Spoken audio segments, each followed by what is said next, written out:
Could you raise your right hand? Do you swear or affirm the testimony about to give is a true self? Yes, Your Honor, I do. All right, please step up and have a seat. And then would you state your name for the record and say your first and last name? David Hendrick, Davidhendrick. Go ahead, Mr. Please. Thank you. Sir, how are you employed? As a part-time employee with the Oakland County Sheriff's Office. Okay, and how long have you been part-time? 2 days. All right. And prior to that part-time employment, did you work full-time with the Oakland County Sheriff's Office? I did. Okay, and how long did you spend as a full-time employee? 34 years. And at some point, did you retire from full-time employment? I did. When was that? Last May. Okay, so you didn't stay retired for long? No. All right. In your 34 years working with the Sheriff's Office, could you tell us, please, what sort of assignments you had? My last assignment that I had prior to retiring was the sergeant of the Fugitive Apprehension team. Prior to that, I worked about 10 and a half years in our Special Investigations unit. Prior to that, I worked in our Auto Theft unit. All those were as sergeants. Okay. Prior to getting promoted to sergeant, I worked in our Auto Theft unit as a deputy and at one of the substations as a substation detective for a few years. Okay, the Special Investigative Unit, that's what Detective Lieutenant Tim Willis heads up right now, is that correct? That is correct. Okay. I want to talk to you specifically about your time with the Fugitive Apprehension team. First of all, tell us what exactly that is. It's a team consists of a sergeant and 7 detectives who are responsible for locating people with felony warrants or who are wanted for serious crimes that they have been alleged to have committed. Those requests that come in are either from our substations at the Sheriff's Office or other agencies throughout the county that request our assistance. Okay, and forgive me if I've asked this, but how long did you spend with the Fugitive Apprehension team? About 6.5 years. Okay, and that was as the sergeant? Yes, sir. So you would be the individual leading the team? That's correct. All right. And how many members of the Fugitive Apprehension team were there? I had 7 plus myself. Okay. Is that the role that you had in November and December of 2021? It is. Is it fair to say that all of the individuals on the Fugitive Apprehension team work as a group? Yes. All right. Now, I want to direct your attention to the days after the Oxford High School shooting of November the 30th, 2021. First of all, do you remember that day? I do. Okay. Were you working that day and that week? Not that specific day. I was out of town, but the rest of the week, yes. Okay. At some point, were you requested to locate James and Jennifer Crumbley? We were. And tell us how that happened, please. I believe it was December 2nd. Lieutenant Willis asked me to attempt to locate both of them. Okay. And if I told you they were formally charged on Friday, December 3rd, does that sound right? Yes. Okay, so Detective Willis sitting at the table here asked you to locate them? Yes. What information did you have at your disposal when you were given this assignment? They're basic information. They're pictures, full names, height, weight, addresses, vehicles they drove, things of that nature. Okay. Were you made aware that their phones were seized on the evening of November the 30th? Yes. Okay, so tell us, please, what did you and your team do to attempt to locate the defendant? We began looking at and conducting surveillance at their residence. Any family members that we knew of, friends, things of that nature. Checked area hotels, places that we might think they might go. Okay. Did you locate them? You were given this assignment on December the 2nd, you said? Yes. Did you locate them that day? We did not. Were you able to identify where they had stayed from November the 30th until that point in time? We had identified a hotel they had stayed at. I don't specifically remember the name of the hotel, but any hotel. That's fine. When you received that information, what did you do? We checked with the hotel staff to find out whether there were still guests there, whether they had checked out, and in fact they had checked out. Okay. So after you learned that they had checked out from that hotel, what happened next?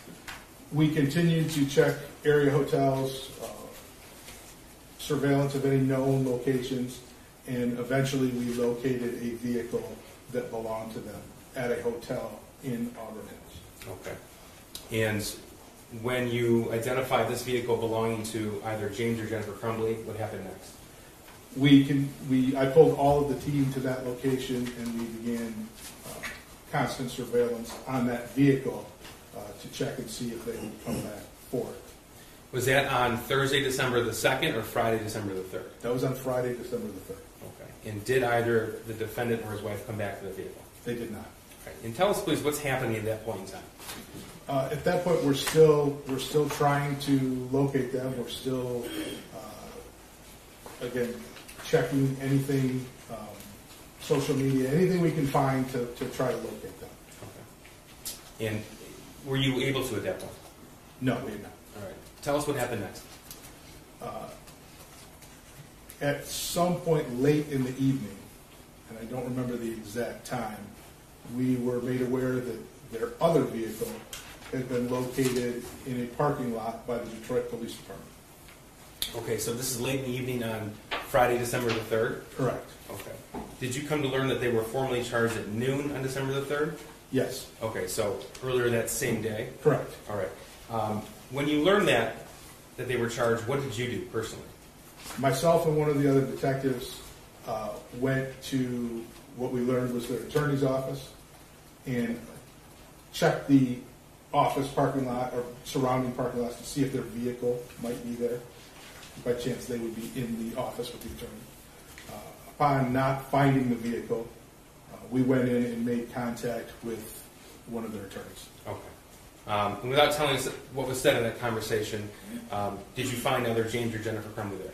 Did not. Okay. And at that point in time, they had the same attorney, is that correct? It's my understanding, yes. Okay. And so would that have been before noon on December the 3rd or after noon, December the 3rd? It was afternoon. Okay, so after they were charged? Yes. All right.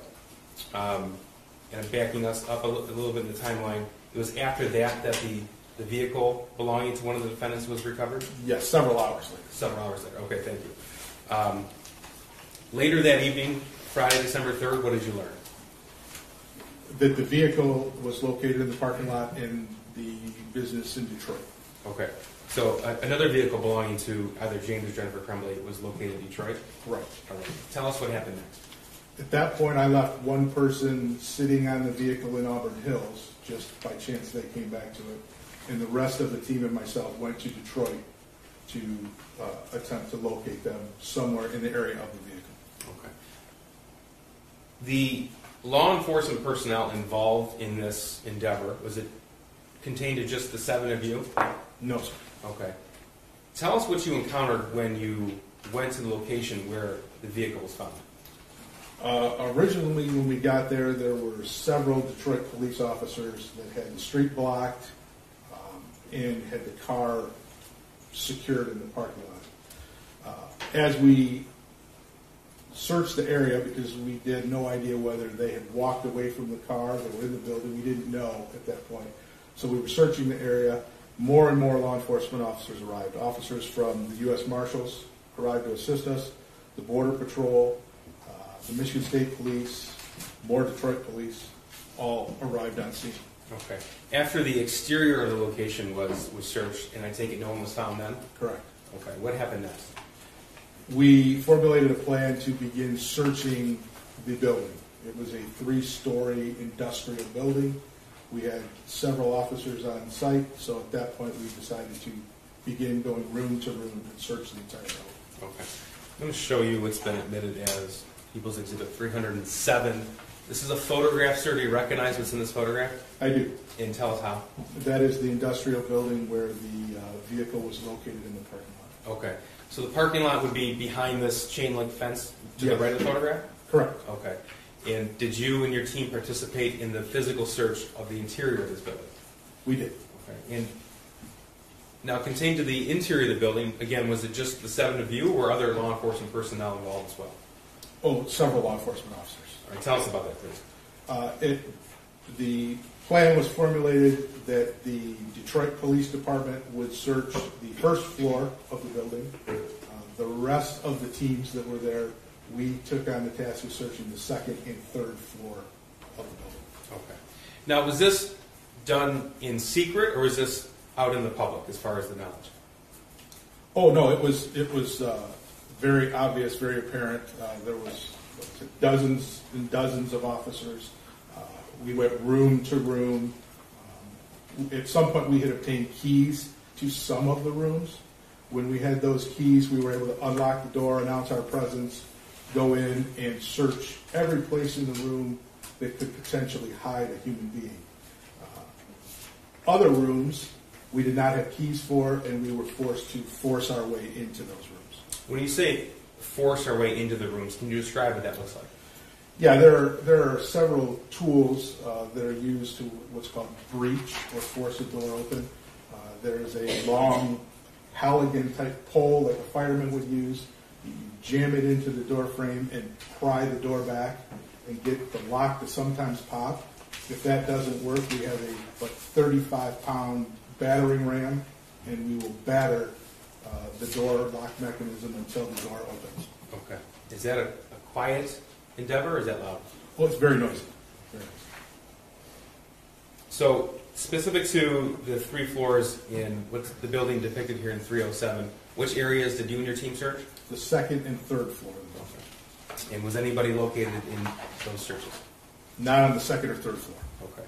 At some point, were you made aware that James and his wife were found on the first floor? Yes. Were you involved in the actual breaching of that room and the arrest? No, that was handled by the Detroit SWAT team, I believe, handled that door. Okay, and they had already been assigned to the first floor? Yes, sir. Okay. And tell us what happened after that occurred. As soon as the SWAT team entered that room and searched it and discovered the Crumbleys in that room, they were taken into custody by Detroit, and then they were turned over to my team, who took custody of them and transported them back up here to Oakland County. Okay. Do you recall the approximate time that occurred? Probably 1:30, 1:15, somewhere. It was after 1 o'clock in the morning. In the morning. So we're talking Saturday, December the 4th. Yes, sir. And is James Crumbley in court today? He is. Can you please point to and describe something he's wearing today? Gray suit and headphones. Your Honor, would record reflect the identification of the defendant? The record will still reflect. Thank you. Nothing further. Ross? Yes, Your Honor. Thank you. Good morning. Good morning. Your involvement began on December 2nd of 2021. Is that correct? Yes, ma'am. You were out of town on November 30th. Is it safe to say you were aware of the shooting that occurred at Oxford High School on November 30th prior Yes. to your involvement? Yes. Now, your involvement was as the sergeant of the Fugitive Apprehension team. Correct. It's also called FAP. Is that correct? Correct. You testified that unit is responsible for locating people with felony warrants or wanted for serious crimes. Correct. Your unit did not get involved in all felony warrant arrests. Is that fair? I'm not sure I understand what you Sure. All felony warrant arrests in Oakland County, your unit did not go and arrest everybody who has a felony warrant. Is that fair? That's fair. Okay. And your unit did not get involved with all crimes that people were arrested for. Is that fair? That's fair.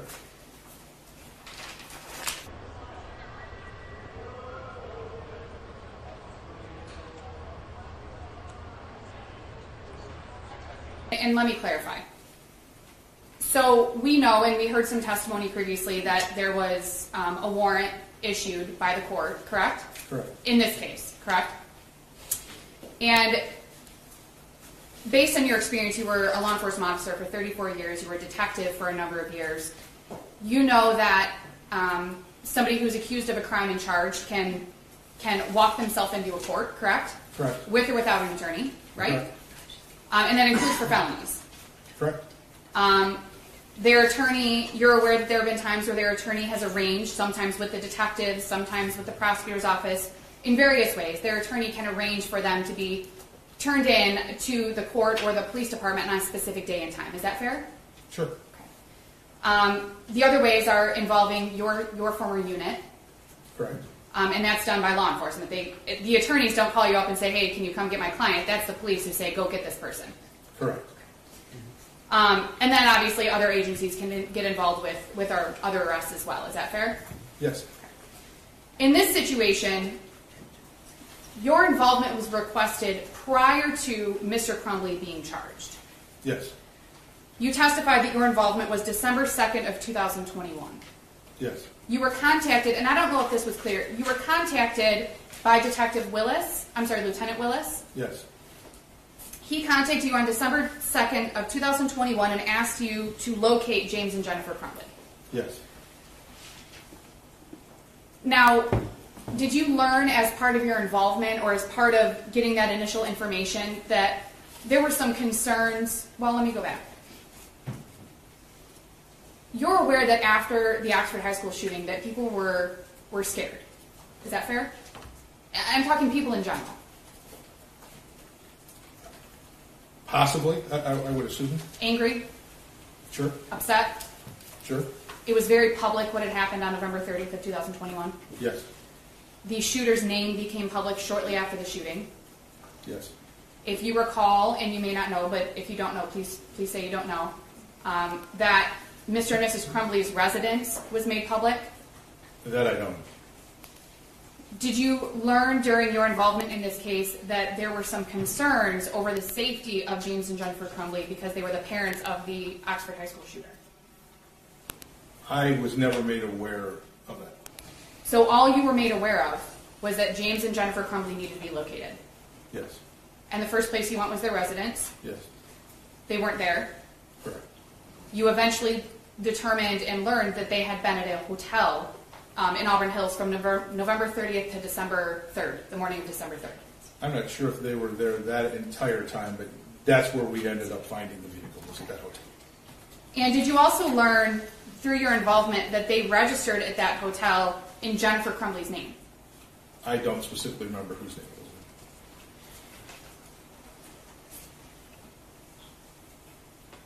So you began looking for James and Jennifer Crumbley before they were formally charged. Correct. Now, I assume in your career you've been involved in what would be considered high-profile or media cases, is that correct? Yes. And oftentimes in those cases, is it standard practice for your department to take someone into custody before the actual charges are announced? Depends on the crime and the circumstances surrounding it. Your department often, and correct me if I'm wrong, but your department will often assume that a high-profile case or a serious offense that somebody might run. It is a possibility. People do. You had no information that James Crumbley had indicated that he was going to run away or flee or anything like that. Is that fair? On December 2nd of 2021. That's fair.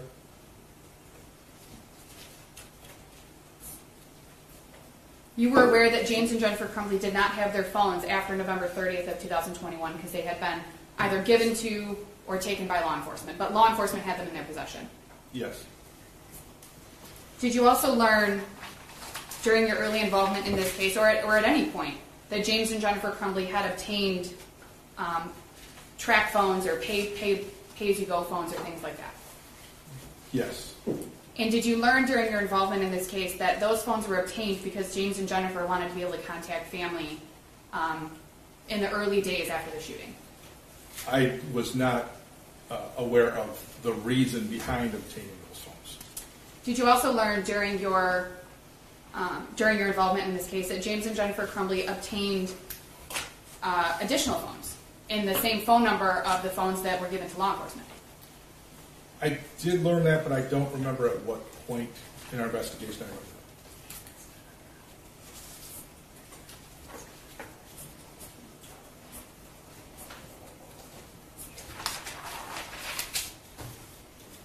Said that charges were formally announced at approximately noon on December 3rd of 2021. That's my understanding, yes. You do not know whether or not James and Jennifer knew that those charges had been formally announced. Is that fair? That's fair.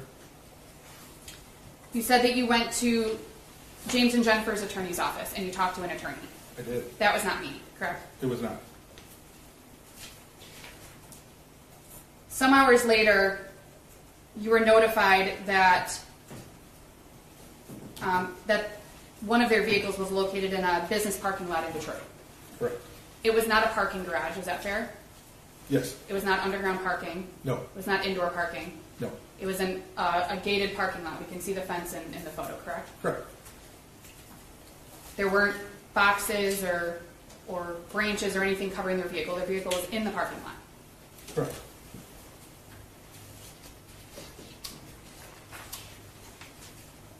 And at some point during your involvement between December 2nd and December 3rd, were you also made aware that there were going to be some attempts to do an alternative to what we talked about earlier when it comes to turning somebody in, that Mr. Crumbley may be walking himself in to be arraigned on the warrant after he'd been made aware of it, if you recall those conversations? I had conversations with an attorney, but I'm not sure what I can go in. Yes, and I'm not asking you about the details of the conversation. Just if you had some knowledge that there was an indication that Mr. Crumbley was not running, but that he was in fact going to turn himself in. Again, without giving. Yeah. Judge, I object to this whole line of questioning. I think it's getting close to speculating what the purpose of what a hearsay conversation would be, and it could open the door to other things. Well, yeah, are you going to open the door to that? I can move on, Judge. All right. At no point during your involvement in this case were you told James Crumbley is absolutely avoiding these charges and will not be turning himself in. At no point were you told that. There's the same question, same objection to the same question, just asked differently. Well, and who is he being told that by? It could be anybody, Your Honor. His involvement was requested by Lieutenant Willis. He had multiple police officers involved. There were multiple people involved in locating Mr. Crumbley. I'm just asking if he was ever given knowledge that was going to happen. Just as a response, he's testified to what his job was. He was given an assignment, and he carried it out. Well, I don't know. I guess you got to be careful what you wish for, right? Thank you, Judge. Yeah, you know. You indicated that the building where Mr. Crumbley's vehicle was a quote-unquote three-story industrial building, as I believe what you called it. Yes. That was Exhibit 307, which is on the screen. In that building, obviously from the outside, it looks kind of like a warehouse. Would you agree with that? Sure. But you learned during your involvement that there were multiple tenants in that building. Yes, multiple suites. Right. Or rooms. Businesses. Yes. People who were regularly in and out of that building. That I can't answer to. It was very late and there was nobody in and out when we were there. Okay. Did you learn during your involvement that there were people in and out during the day that day? Not at the time I was there. Okay. And you may not be the right witness to ask these questions of. I'm just trying to determine what exactly you knew about this building. Yeah, at that point, at that hour of the night, there was nobody coming in and out. And we wouldn't have allowed anybody to come in or out anyway. And you learned in going into the building that there was an option for interior parking. Did you learn that? I don't recall there being any interior parking, like a parking garage, if that's what you mean. Right. Like a way to pull a vehicle in through a garage and park it inside instead of out in the lot. There was a loading dock, so I guess technically you could have pulled a car inside of there, but I did not see. It was not a designated indoor parking structure. Right. So not like a parking garage or those underground parking like we were talking about earlier. Correct. Okay. Your testimony was that it was obvious and apparent what was going on outside of and in that building during your search of the building, correct? Yes. Now, you can't say, because you really have no idea what James Crumbley heard or saw that night, correct? On December 3rd of 2021, or the early morning hours of December 4th of 2021. I can only tell you what I saw and heard, and the commotion, the law enforcement officers, the flashing lights from the police cars, but specifically as to what he saw and heard, I can't tell you. Right. You have no knowledge of whether or not he saw or heard any of that. Is that fair? Yeah.